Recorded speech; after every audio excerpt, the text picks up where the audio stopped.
ఇప్పుడు మనం గత 4-5 రోజుల నుంచి రాష్ట్రంలో ఎంతో సంచలనం కలిగిస్తున్న విజయసాయిరెడ్డి దేవాదాయ శాఖ అసిస్టెంట్ కమిషనర్ శాంతి యొక్క విషయం మాత్రం మనందరికీ తెలిసిందే. ఈ సందర్భంగా మాజీ జడ్జి రామకృష్ణ గారిని అడిగి తెలుసుకునే ప్రయత్నం చేద్దాం. సార్ చెప్పండి సార్, మీరు ఇప్పుడు 2016 నుంచి విజయశాంతికి ప్లస్ విజయసాయిరెడ్డి గారికి సంబంధం ఉన్న చెప్పేసి మీరు భావిస్తున్నారా? ఖచ్చితంగా. ఎందుకంటే ముగ్గురు ఇంటర్వ్యూలు తీస్తాం. ఎవరి దేవాదాయ శాఖ అసిస్టెంట్ కమిషనర్గా పనిచేస్తున్నటువంటి శాంతి గారి ఇంటర్వ్యూ చేస్తాం, ఆమె భర్తగా మదన్ మోహన్ గారి ఇంటర్వ్యూ చేస్తాం, అదేవిధంగా వీళ్ళ మధ్యలో ఉన్నటువంటి విజయసాయిరెడ్డి గారి యొక్క ప్రెస్ మీట్ చూసాం. ఇవన్నీ చూసిన తర్వాత ఒకటి మాత్రమైతే ప్రజలకు అర్థమైపోయింది.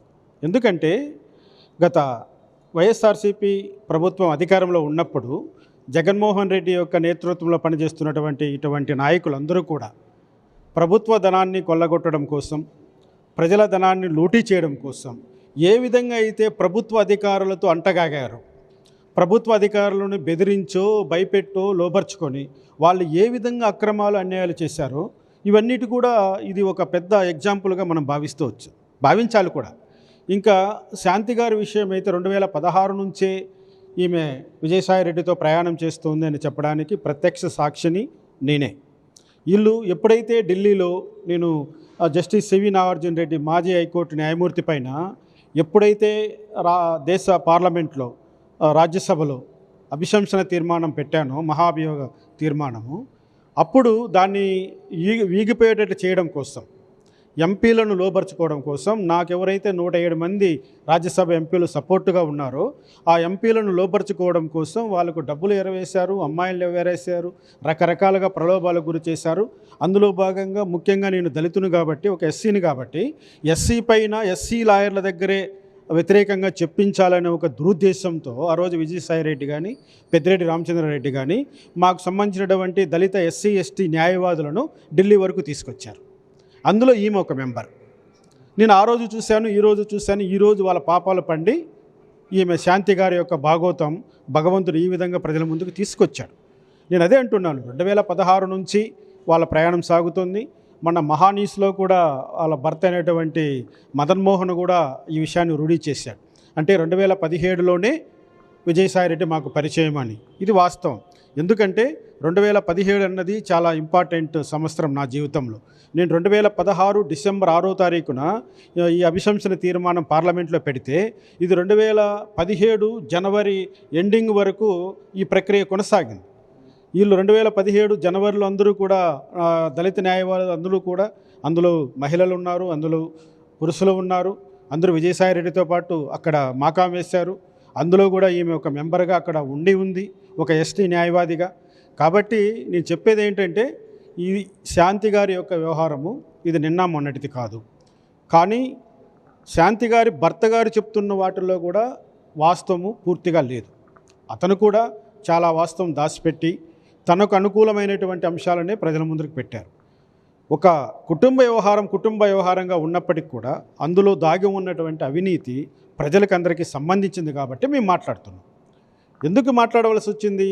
దేవాదాయ సంబంధించినటువంటి 100 ఎకరాల భూములు అన్యాక్రాంతమైపోయాయి. ఈరోజు ఆ భూములన్నీ కూడా తిరిగి దేవాదాయ శాఖకు దక్కాలి. ఈ వైసీపీ ప్రభుత్వం దోచేసినటువంటి ఈ దేవాదాయ భూములన్నింటినీ కూడా ఈరోజు ఉన్నటువంటి కూటమి ప్రభుత్వం సమగ్రమైనటువంటి విచారణ జరిపి ఆ భూములన్నింటినీ వెనక్కి తీసుకొని దేవాదాయ శాఖను పరిపుష్టం చేయాలి. దేవాదాయ శాఖ కోసము ఈరోజు కొన్ని 100 దేవస్థానాలలో ధూపదీప నైవేద్యాలకు ఖర్చులు కూడా డబ్బు లేకుండా చాలా దేవాలయాలు దీనస్థితిలో ఉన్నాయి. అటువంటి దేవాలయాలను సంరక్షించడం కోసం, హిందూ ధర్మాన్ని పరిరక్షించడం కోసం ఈరోజు మనకు దేవాదాయ శాఖ భూములకు వందల వేల నాటి నుంచి ఇచ్చినటువంటి మహారాజులు ఇచ్చినటువంటి ఇటువంటి దానం ఇచ్చినటువంటి భూములన్నింటినీ కూడా పరిరక్షించవలసినటువంటి బాధ్యత ప్రభుత్వాలపైన ఉంది. అదే మేము కోరుకుంటున్నాం. ఈరోజు శాంతి గారి విషయమనో, విజయసాయిరెడ్డి గారి విషయమనో, మదన్ మోహన్ రెడ్డి గారి విషయమనో మేము కలగజేసుకోవట్లేదు. కానీ వాళ్ళు చేసిన అవినీతిని ప్రశ్నించడం కోసం మేము ఈరోజు ఈ విధంగా మీడియా ముందర మాట్లాడవలసి వస్తుంది. సార్, మీరు ప్రత్యక్ష సాక్షి మీరు అన్నారు, దానికి సంబంధించిన ఎవిడెన్స్ మీ దగ్గర ఉన్నాయి? ఎవిడెన్స్ అన్నీ ఉన్నాయి. ఆమె సంతకం పెట్టి ఆ రోజు చీఫ్ జస్టిస్ ఆఫ్ ఇండియాకి ఇచ్చినటువంటి పత్రాలు ఉన్నాయి, ప్రెసిడెంట్ ఆఫ్ ఇండియాకి ఇచ్చినటువంటి పత్రాలు ఉన్నాయి, ఆ రోజు రాజ్యసభలో చైర్మన్ ముందర పెట్టిన పత్రాలన్నీ ఉన్నాయి, వివిధ ఎంపీలకు వాళ్ళు ఇచ్చినటువంటి రిప్రజెంటేషన్ ఈ సంతకాలన్నీ అన్నీ ఉన్నాయి. అన్నీ లేకుండా నేను మాట్లాడ కదండి. నేను కూడా ఒక న్యాయమూర్తిగా పనిచేస్తున్న వాడిని, న్యాయమూర్తిగా నాకు ఒక బాధ్యత ఉంది. అనవసరంగా ఒక మహిళపైన నిందలు వేయడానికి నాకేం అవసరం ఉంటుంది? ఆ రోజు జరిగిండేది నా కళ్ళతో చూసిండేది నేను బయట పెడుతున్నాను. ఒకవేళ ఎవరికైనా అనుమానం ఉంటే ఎవరైనా ఎక్కడికైనా విచారణకు రమ్మన్నా, లేదు లైవ్ డిబేట్లో కూర్చుంటాం మీరు పెట్టండి అన్నా, నేను ఆల్వేస్ రెడీ. మీకు నా సంగతి అందరికీ తెలుసు. నేను పక్కా సమాచారం ఉంటే తప్ప సరైన సాక్ష్యాధారం లేకుండా నేను మాట్లాడను. సరైన సాక్ష్యాధారాలతోనే ఈరోజు శాంతి గారి పైన, విజయసాయిరెడ్డి పైన నేను నింద వేస్తున్నాను. ఇది నింద అనుకుంటారో లేకపోతే వాస్తవం అనుకుంటారో అనుకొని మీ వారు అడిగారు. విజయసాయిరెడ్డి ప్రెస్ మీట్లో క్వశ్చన్ అడిగారు 2016 అంటే ఆయన సమాధానం చెప్పలేదు. సమాధానం చెప్పకుండా ఆయన దాటవేశాడు. ఆయన ఏమన్నాడు? నేను ఎప్పుడయ్యా రాజ్యసభ మెంబర్గా అయింది అన్నాడు. నువ్వు 2016 జూన్లో రాజ్యసభ మెంబర్ అయ్యావు. నేను 2016 డిసెంబర్లో ఇంపీచ్మెంట్ పెట్టాను. 2016 డిసెంబర్ నుంచి 2017 జనవరి వరకు విత్డ్రాయల్స్ జరిగాయి. ఎంపీల దగ్గర నుంచి మీరు లెటర్స్ తీసుకున్నారు, విత్డ్రాయల్ లెటర్స్ అన్నీ పేపర్ మీద ఉన్నాయి కదా, మరి ఎక్కడ పోతాయి? ఇది వాస్తవం 100% శాంతి గారు 2017 నుంచి 2016, 2017 ఈ రోజు వరకు నేను ఇంకో మాట కూడా అంటున్నాను, ఆమెకు ఎండోమెంట్లో ఉద్యోగం ఇప్పించిందే విజయసాయిరెడ్డి. నిజం చెప్తున్నా, ఆయన రికమెండేషన్తోనే అమ్మాయి సెలెక్ట్ అయింది. అమ్మాయి అందుకోసమనే నీకు రాయలసీమ జోన్లో ఉన్నటువంటి అమ్మాయిని తీసుకెళ్ళి విశాఖపట్నంలో ఇంటి పక్కన పెట్టుకున్నావు. ఆయన మీద చాలా ఆరోపణలు ఉన్నాయండి. అంతకుముందు చాలా ఆరోపణలు చాలా ఉన్నాయి. అమ్మాయి వాస్తవానికి చాలా పెరోసియస్గా వెళ్ళేటువంటి మనిషి. అటువంటి పెరోసియస్గా వెళ్ళే వ్యక్తి కాబట్టి తను ఢిల్లీ వరకు విజయసాయిరెడ్డితో కలిసి రాగలిగింది. ఎందుకంటే మహిళల్లో చాలామంది ప్రోగ్రెసివ్గా ఉంటారు, చాలామంది విప్లవాత్మకంగా ఉంటారు. అందులో ఈమె ఒకటి మంచిదే, మేము కాదనము. కాకపోతే మేము ప్రశ్నిస్తున్నది ఏంటంటే, ఒక ప్రభుత్వ ఉద్యోగిగా దేవాదాయ శాఖలో, పవిత్రమైన దేవాదాయ శాఖలో పనిచేస్తూ దేవుడికి సంబంధించినటువంటి మాన్యాలను అన్యాక్రాంతం చేయడానికి నీ మనసు ఎలా ఒప్పిందమ్మా? విజయసాయిరెడ్డి ఆ రోజు 1.5 కోటి ఇచ్చాడు. వాళ్ళ వైఫ్ దగ్గర 70 లక్షలు తీసుకున్నాను, 4 కోట్ల విలువ చేసేటువంటి విల్లా మాకు 2 కోట్లకే ఇచ్చారు, అమ్మారు. ఇవన్నీ కూడా అవాస్తవాలా? ఇవన్నీ అవినీతి కదా? ఇదేమన్నా గిఫ్ట్గానో భరణంగానో ఇచ్చారా ఎవరైనా మీకు? ఇది అవినీతి సొమ్ము కదా, అవినీతి కదా? ఎలా చేస్తాము మనం అవినీతి? ఇంకొకటండి, శాంతి గారు వాళ్ళ భర్త ఇద్దరూ కూడా అవినీతి చేశారు, అవినీతికి వెన్నుదన్నుగా నిలిచారు. ఖచ్చితంగా ప్రజలు ఈ విషయంలో ప్రశ్నించే అధికారం ఉంది, ప్రశ్నిస్తారు. ఇప్పుడు విజయసాయిరెడ్డికి దాదాపు బెనామీ అని చెప్పి చెప్తున్నారు అన్నమాట. శాంతి గారి పైన, వాళ్ళ బంధువుల పైన 1000 కోట్ల పైన ఆస్తి ఉంది. ఆ ఆస్తి అంతా విజయసాయిరెడ్డి గారిదే. విజయసాయిరెడ్డి గారు అన్ని అక్రమంగా సంపాదించినటువంటి ఆస్తులే. విజయసాయిరెడ్డి గారికి ఈ ఒకటే కాదండి, ఇంకా విజయవాడలో ఇంకా ముందు కూడా ఒక అమ్మాయి క్లెయిమ్ చేసుకుంటుంది. అటువంటి అమ్మాయిలు ఊరికో అమ్మాయి, జగన్ గారు ఊరికో ప్యాలెస్ కడితే ఊరికో ఒక అమ్మాయిని పెట్టుకునేట్లుగా కనపడుతుంది. అది ప్రజలందరూ గమనించారు. కాకపోతే ముసలోడే కానీ మహానుభావుడని మనం అనుకోవాలి. సినిమా డైలాగులు ఊరికే పుట్టవు కదా, ఇటువంటి వాళ్ళని చూసే పుడతాయి. ఎన్డీ తివారీ గారు ఆదర్శంగా తీసుకున్నారా? ఎన్డీ తివారీ గారు ఆయన గవర్నర్గా పనిచేస్తూ ఆయన ఏదో 4 గోడల మధ్య తన వ్యవహారాన్ని నడిపాడు. అది కాకపోతే మనం మీడియా వాళ్ళ దెబ్బ పడడంతో ఆంధ్రాలో మీడియా ఎంత పవర్ఫుల్లో ఆయనకు ఆ రోజు తెలిసి వచ్చింది. వాస్తవం చెప్తున్నాడండి, ఏబిఎన్ రాధాకృష్ణ గారు ఏదైనా బయట పెట్టారంటే అందులో నిజం లేనిది బయట పెట్టాడండి. ఆ రోజు ఎన్డీ తివారీ గారి విషయం కూడా బయట తీసుకొచ్చింది రాధాకృష్ణ గారే కదా. అది ఎంతోమంది ఆ రోజు ఆయన మీద విమర్శలు చేశారు. చివరికి ఏమైంది? అది వాస్తవం అని నిరూపితమైంది. ఈరోజు కూడా విజయసాయిరెడ్డి గారిది వాస్తవం అని నిరూపితమవుతుంది. మా మీడియా వాళ్ళు కానీ, జర్నలిస్టులు కానీ వాళ్ళు నిబద్ధతగా పనిచేస్తారు. వాళ్ళు ఊరికి అనవసరమైన నిందలు వేయాలని ఊరికే అనుకోరు. ఆయన చాలా దారుణంగా మాట్లాడాడు, చాలా బాధ వేసే. అవును, మీడియా వాళ్ళను ఒరే తరే అంటూ, వాడు వీడు అంటూ ఆ ఫ్రస్ట్రేషన్లో ఆయన ఆహభావం ఏంటండి? అంటే గతంలో నేను చూసినట్టు జగన్మోహన్ రెడ్డి ఏనాడు మీడియాకి రాలా, మొన్న మధ్య ఓడిపోయిన తర్వాత వచ్చాడు. ఈ 5 సంవత్సరాలు ఎప్పుడు మేము అక్కడ లోపలికి వెళ్ళాడు. తాను అక్కడ తను ఏది మొత్తం సెట్టింగ్లు వేసుకుని మాత్రం బయటకు పంపించాడు. ఈ రోజు మాత్రం వీళ్ళు మీడియా ముందుకు వచ్చి అదే మీడియా వాళ్ళకి కావాలి, అదే మీడియా వీళ్ళు తిడతా ఉంటారు అంటున్నాడు ఆయన. నేను మీడియా పెడతానని, మీడియా సంస్థను తీసుకొస్తానని. 100 కోట్లు అక్రమంగా సంపాదించిన నువ్వు ఒక మీడియా సంస్థ పెట్టడంలో తప్పేముంది? ఆశ్చర్యం ఏముంది? తప్పు కాదు, ఆశ్చర్యం ఏముంది? కావాలంటే 5 సంవత్సరాలు ఇంకొక 5,000 కోట్లు ఖర్చు పెడతావు. నీ ఛానల్ రన్ కాకపోయినా, నీకు టీఆర్పీ రేటింగ్ లేకపోయినా, నువ్వు ఇంకా 5,000 కోట్లు ఖర్చు పెట్టి మీ మీడియా నడిపించగలవు. ఎందుకంటే అక్రమంగా సంపాదించినటువంటి సంపద ఉంది కదా. సాక్షి ఎట్లా పుట్టిందండి? ఏమన్నా జగన్మోహన్ రెడ్డి జోబులో నుంచి తీసి సాక్షి పత్రికను పెట్టాడా? సాక్షి టీవీని తీసుకొచ్చాడా? ఆ రోజు తండ్రి ఆస్తిని అడ్డం పెట్టుకొని, తండ్రి పదవిని అడ్డం పెట్టుకొని అక్రమంగా సంపాదించిన 1,000 కోట్లలో నుంచి ఒక భాగం తీసి సాక్షి మీడియా పెట్టుకోగలిగావు. ఆ విధంగా ఈరోజు జగన్మోహన్ రెడ్డి అడ్డం పెట్టుకొని విజయసాయి రెడ్డి సంపాదించిన 1,000 కోట్ల రూపాయలతో ఆయన ఒక మీడియా పెట్టుతాడు. ఇందులో ఏముంది? కోఇన్సిడెంట్ ఇదే కదా. రాజశేఖర రెడ్డి పదవిని అడ్డం పెట్టుకొని జగన్మోహన్ రెడ్డి సంపాదించి మీడియా సంస్థలు పెట్టాడు. జగన్మోహన్ రెడ్డి అడ్డం పెట్టుకొని విజయసాయి రెడ్డి సంపాదించి విజయసాయి రెడ్డి ఒక మీడియా సంస్థను తీసుకొస్తాడు. ఒక న్యాయమూర్తిగా నాకు చిన్న డౌట్ సార్. ఎవరైనా సరే ఎటువంటి చిన్న ప్రాబ్లం వచ్చినా కానీ ఎవరైనా వాయిదాలకి క్రిమినల్ కేసుల్లో వాయిదాలకి 1, 2 చూస్తారు, 3 చూస్తారు. తర్వాత ఏమంటే వాళ్ళకి వారెంట్లు ఇస్తారు. కానీ జగన్మోహన్ రెడ్డికి 10 సంవత్సరాల పాటు ఎలా ఇవ్వగలిగారండి? ఇప్పటికి ఎలా ఉండగలిగారు? అది అది రాష్ట్ర ప్రజలందరూ $1 మిలియన్ వచ్చిన ఇప్పుడు ఆయన పరిస్థితి ఎలా ఉండబోతుంది? ఇది $1 మిలియన్ ప్రశ్న కాదండి. Simple question. ఎందుకు ఇచ్చారంటే డబ్బులు తీసుకొని 100 కోట్లు తీసుకొని జగన్మోహన్ రెడ్డిని కాపాడింది న్యాయమూర్తులు. ఆ అవినీతి న్యాయమూర్తుల్ని 4 తన్ని లోపల పడేస్తే జగన్మోహన్ రెడ్డి ఎరుకు కటకటాలనక ఉండేవాడు. ఎందుకండి వీళ్ళకంత న్యాయమూర్తి ఉద్యోగాలు? డబ్బుకు కక్కుర్తి పడేటువంటి ఇటువంటి వాళ్ళని అందరి న్యాయమూర్తులుగా చలామణి అవుతూ ఉంటే ఎందుకు వీళ్ళకంత ఈ వ్యవస్థలన్నీ? నేను న్యాయమూర్తులను రామకృష్ణ ఎప్పుడు విమర్శిస్తాడు, కంటెంప్ట్ ఆఫ్ కోర్టు కేసులు పెట్టుకుంటాను. పెట్టండి, ప్రజలకు నిజం తెలియాలి కదా, న్యాయం ఏంటని తెలియాలి కదా. ముసిగేసుకోవడం ఎందుకు? మనము ఈరోజు ప్రపంచము మొత్తం గ్లోబలైజేషన్ అయిపోయింది. ప్రపంచంలో ఏ మూల ఏం జరిగినా కూడా మన చేతుల్లో చూసుకుంటున్నాం. న్యాయ వ్యవస్థలో ఏం జరుగుతుందో చూసుకునే హక్కు ప్రజలకు లేదా? మరి ప్రజలు ప్రశ్నిస్తున్నారు. మరి 10 సంవత్సరాల పాటు జగన్మోహన్ రెడ్డికి ఎందుకు కోర్టుకు హాజరు కాలేదు, గవర్నమెంట్ ఎందుకు ఆయన పైన కేసులు విచారణ జరగలేదంటే సమాధానం చెప్పండి. సిగ్గుపడాలి న్యాయ వ్యవస్థ ఈ విషయంలో. నేను అదే అడుగుతున్నా, నేను భయపడట్లేదు. నువ్వు కంటెంప్ట్ ఆఫ్ కోర్ట్ అంటావా, ఇంకోటి అంటావా, పెట్టుకో, నీ 100 పెట్టుకో, మేము అట్లా అది కాదు. కానీ తెలియాలి ప్రజలకు.